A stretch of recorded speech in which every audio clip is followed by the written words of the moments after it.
Hello, my quantum beings. I'll get to why I'm using that word in a minute. Quantum means it's everywhere at the same time.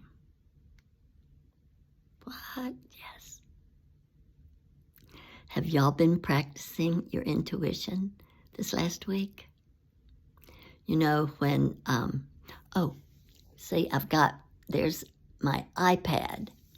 You may have a tablet or an iPad or a laptop or even a desktop computer that when you have done your chores or through with school or just would like or have earned some time on an electronic something like my cell phone, then what do you watch?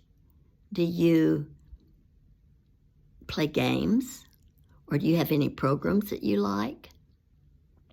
I've mentioned my grandnephew, August, before. And so after he's done his school and we've had fun activities and been outside, then if he's been cooperative, then he earns 30 minutes to play whatever game that he has put on his phone, or he can watch the Axel Show. Have y'all ever heard of the Axel Show?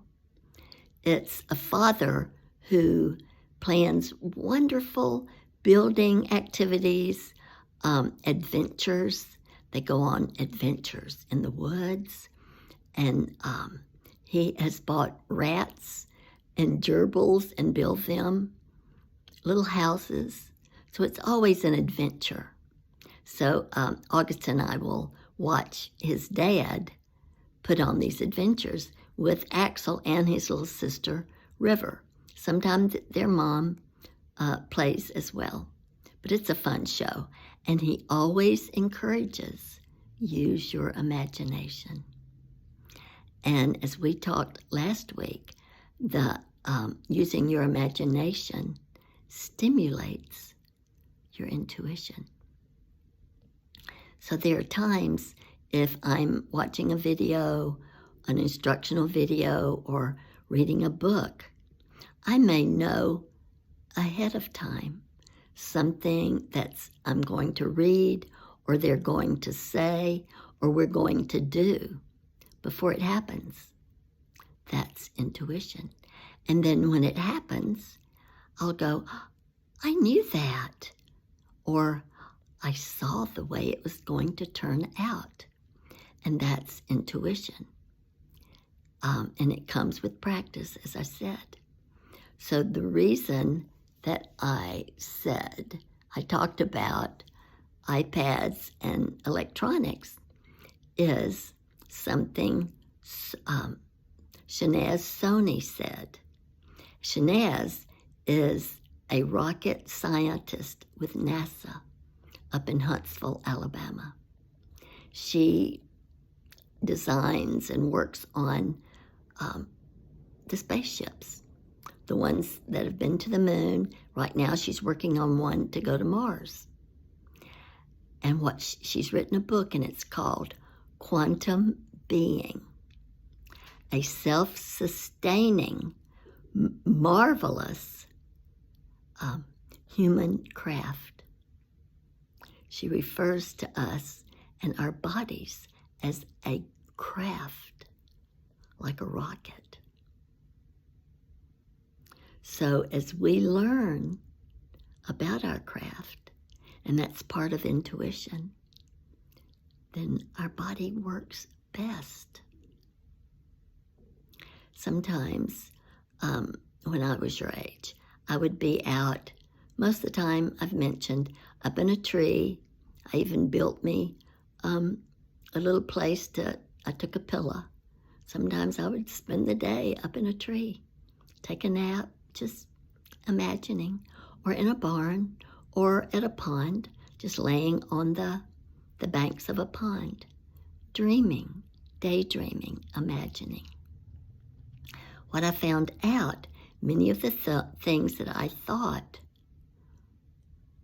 and we didn't have, I've told you, no TVs, and we had a phone, but it was on the wall.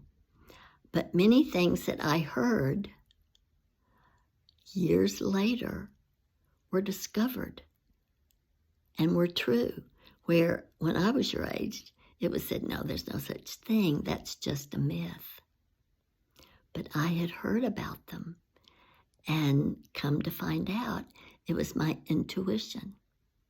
And that was a confirmation that I had heard something that was true.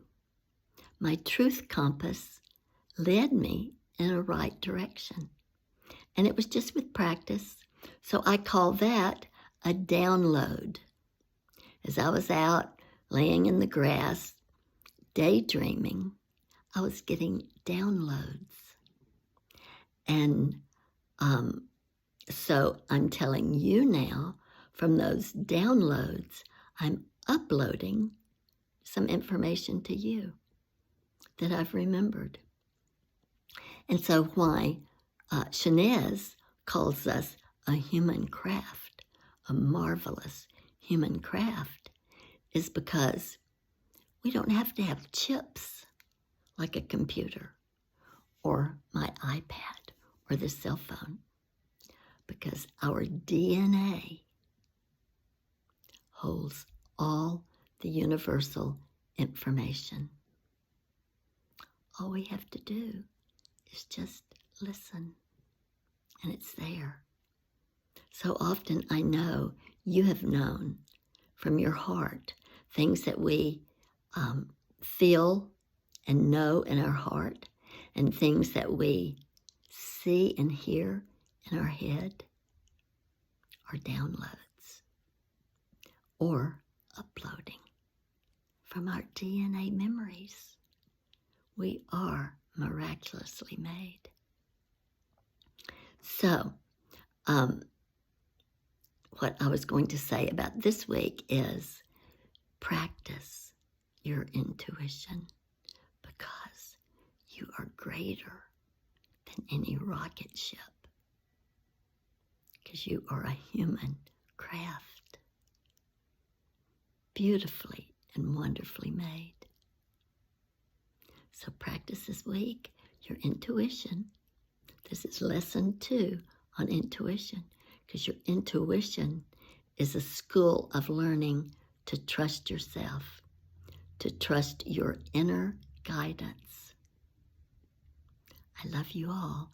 I'd love to hear what you're remembering about your beautiful human craft. Until next week, I love you. Bye-bye.